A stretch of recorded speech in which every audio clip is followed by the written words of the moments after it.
of the problems that we have with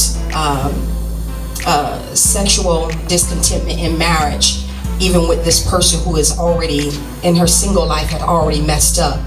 Here's the problem that you must understand, is that you can even go to Hollywood right now.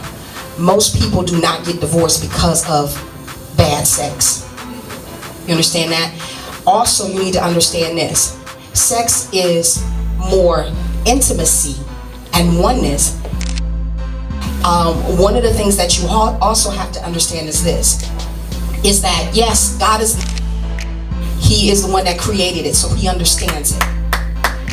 One of the greatest things, Elder waiting, holding on for, one of the greatest things that you have to understand is this, is that yes, God is the manufacturer of the orgasm, but God's greatest intent was for oneness. And so while you're trying to grind with hips, God is He's interested in oneness. And oneness comes as a result of intimacy in the marriage that doesn't have anything to do with backbone. And so when you understand this, that when you even awaken these conversations prematurely with people who you are dating, you are already stepping outside of boundaries.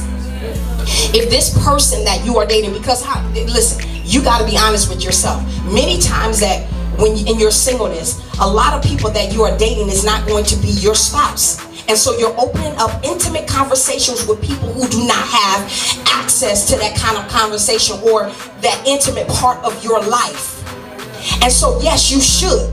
If you already engaged to somebody and you all have not had the conversation about sex, stop, do not pass go, do not collect $200. You need to be having this conversation about sex prior towards marriage, because oftentimes we bring in history. I love this, my late father, spiritual father, Dr. Miles Monroe. He says, you don't marry a person, you marry a history. You're marrying the history of a person. So that means even their sexual history prior to that. And many of you gotta allow God to break some of that sexual history that you bringing into bed. You want Him to move you like Frank did. You want Him to move you like Tyrone did. But God wants to be able to purify your desires in your singleness so you won't have anything to compare it to. I see a lot of you are trying to find out how to be able to have great sex prior to you even getting married. When that happened as a result of oneness, and if you can ask any married couple in here, you will understand that sexual pleasure, ultimate sexual pleasure, has more to do with oneness and intimacy than acrobats. So I don't care how much Kim Kardashian hips you got, I don't care how much butt injections you get, there's nothing that you can do outside of your physical body that's going to be able to help penetrate the heart of your husband. So you got to be able to set down false breasts and be able to climb up on your husband and minister to his body. It has nothing to do with you. Oh, I want to be able to lay him out like this, and you looking at this video here and looking over here. Listen, God is the manufacturer of the orgasm. You can get in your prayer closet and God will say, rest on your husband like this, pray over his penis, and then lay on top of him. You ain't heard me. You ain't hear me in this Presbyterian church.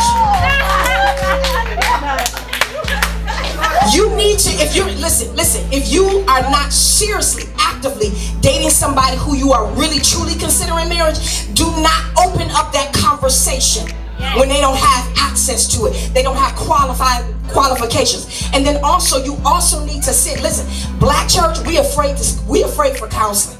We think, listen, all we need to do is pray a thing out. You better sit on somebody's couch.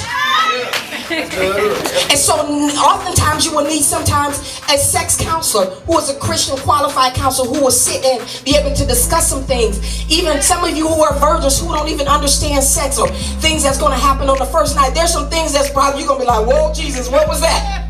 And so there's some things that you need to understand, and you can't be afraid of the word vagina and penis and semen and things of that nature, because God has created them and those things are healthy. And you should have a healthy appetite. Listen, if you don't have a sexual appetite for the person you dating, listen, I need you to drop the relationship right now. Woo! So those desires are real. In fact, God placed those desires in you because He speeds up the acceleration so that the man that you are dating will pursue you. But when you give that up prematurely, then you forfeit marriage.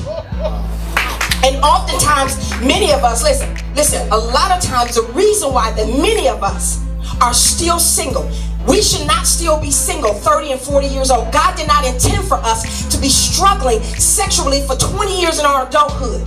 But because we've damaged ourselves dating this person, hopping from this relationship to this relationship, and then you're having sex here and sex here. You're putting off marriage. And then somebody that's like me, living pure sexually, I gotta hold out and wait out, because guess what? He can come to your house and get it.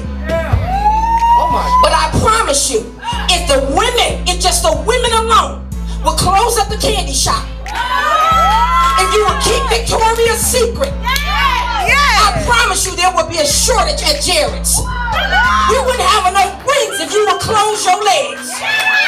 Because his sexual drive is like this. And he's like, the only way I'm going to get that is to put a ring on it. I promise you there will be more marriages than we can be able to provide ceremonies for.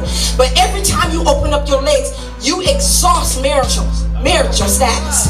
So if you want to upgrade your status, keep your legs closed and close your mouth, and then that will drive him to marrying you. The altar is not open. Is that one? Is that one?